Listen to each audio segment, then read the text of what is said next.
Supreme court के 5 रुकनी larger bench ने मुसलसल 5 रोज स्पीकर की रूलिंग से मुतालिक अस्कुत नोटिस पर समाअत करने के बाद फैसला महफूज कर लिया है, जो कुछ देर के बाद 7:30 बजे सुनाया जाएगा। चीफ जस्टिस ने फैसला महफूज करते हुए करार दिया था कि हम कौम और मुल्क के मफाद में फैसला करेंगे।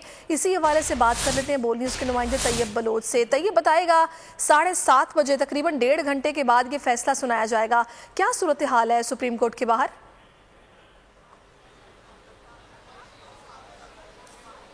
अभी जो है वो सुप्रीम कोर्ट की जाने से जो वक्त दिया गया है 7:30 बजे, तो बड़ी बेचैनी के साथ 7:30 का इंतज़ार किया जा रहा है। तमाम सियासी रहनुमा और जो अपोजिशन के लोग थे वो तो सुप्रीम कोर्ट से चले गए हैं। तमाम मीडिया के नुमाइंदे जो हैं वो बड़ी तादाद में सुप्रीम कोर्ट में मौजूद हैं। उसके साथ साथ सुप्रीम कोर्ट का अपना अमला जो है वो भी सुप्रीम कोर्ट में मौजूद है। तमाम अब अफ्तारी का वक्त हो रहा है, तो इसी वजह से अफ्तारी की तैयारियाँ जो हैं वो की जा रही हैं और सबकी नज़रें जो हैं वो सुप्रीम कोर्ट के ऊपर हैं और सब जो है वो बेचैनी से इंतज़ार कर रहे हैं कि अफ्तारी फ़ौरन अफ्तारी हो और अफ्तारी के बाद जो है वो सुप्रीम कोर्ट आकर अपना फैसला सुनाए, क्योंकि सुप्रीम कोर्ट की जानिब से सबसे यानी पाकिस्तान की तारीख का जो है वो सबसे बड़ा फैसला सुप्रीम कोर्ट करने जा रही है, क्योंकि ये फैसला जो है वो पार्लिमान, ऐवान और अवामी नुमाइंदों से मुतल्लिक है और फिर स्पीकर और डिप्टी स्पीकर की रूलिंग से मुतल्लिक है, असम्बलियों की तहलील होने से मुतल्लिक है और नए इंतखाबात से मुतल्लिक है।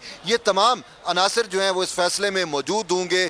चीफ जस्टिस उमरता बंदियाल ने जो है वो इतवार के रोज़ जब तहरीक अदम एतमाद यानी 3 अप्रैल को तहरीक अदम एतमाद पेश की जा रही थी, असम्बली का इजलास बुलाया गया था, ताम स्पीकर की गलत रूलिंग की वजह से जो है वो तहरीक अदम एतमाद जो है वो ख़त्म कर दी गई, तो उस पर चीफ जस्टिस ने अज़ नोटिस लिया था 3 अप्रैल को और फिर उसके बाद 5 रोज़ मुसलसल सुप्रीम कोर्ट इस मामले की समाअत करती रही और इस हवाले से पहले अपोजिशन को जो है वो मुकम्मल वक्त दिया गया और अपोजिशन की जानिब से उनके वकला जो है उन्होंने अदालत को इस आइनी बुरान से, सियासी बुरान से मुतल्लिक अपना मौक़िफ़ अदालत के सामने पेश किया। जब अपोजिशन के दलाइल मुकम्मल हुए तो उसके बाद bar association, supreme court bar, Pakistan bar council. शुक्रिया तैयब बलोच, आपसे जानते रहेंगे। सब्सक्राइब करें और बेल दबाएं ताकि कोई खबर रह न जाए।